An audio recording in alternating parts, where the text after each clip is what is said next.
എനിക്ക് ദേഷ്യം വന്ന് എൻ്റെ ഫ്രസ്ട്രേഷൻ മൊത്തം ഞാൻ യൂട്യൂബിനെ വിളിച്ച് മറ്റേ അവിടെ കസ്റ്റമർ സർവീസില്ലേ അതിനകത്ത് വിളിച്ച് ഞാൻ കുറേ പറഞ്ഞു.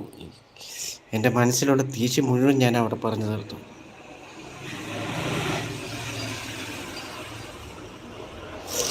അത് കഴിഞ്ഞപ്പോൾ ഇപ്പോൾ ഡെയിലി എനിക്ക് മറ്റേ ഇമെയിൽ വരുന്നുണ്ട്. അവർ ഇമെയിൽ അയച്ചുകൊണ്ടിരിക്കുകയാണ്. കോണ്ടാക്ട് ചെയ്തതിന് എന്തോ സംഭവം ഉണ്ടെന്നും എന്തോ നന്ദിയുണ്ടെന്നോ അങ്ങനെ എന്തൊക്കെയോ പറഞ്ഞിട്ട് കുറേ കാര്യങ്ങളൊക്കെ പറഞ്ഞ്. ഞാൻ പറഞ്ഞു കുറേ ക്രിയേറ്റേഴ്സ് ഉണ്ട് വളരെ വൾഗറായിട്ടുള്ള രീതിയിലൊക്കെ ലൈവ് ചെയ്യുന്ന ആൾക്കാർ, അവർക്കൊന്നും ഇല്ലാത്ത പ്രശ്നം നമുക്ക് എന്താണെന്ന് ചോദിച്ചിട്ട് കുറേ മെസ്സേജ് ഇട്ടു. എൻ്റെ മെസ്സേജ് വായിക്കാൻ തന്നെ അവർക്ക് 1.5 മണിക്കൂറിന് മേലെ ടൈം എടുത്തു. അതറിയോ? അവർ പ്ലീസ് വെയിറ്റ് എന്ന് പറഞ്ഞ് ഏകദേശം 1.5 മണിക്കൂറോളം എന്നെ ഇട്ട് വെയിറ്റ് ചെയ്യിപ്പിച്ചു. ഞാൻ അയച്ച മെസ്സേജ്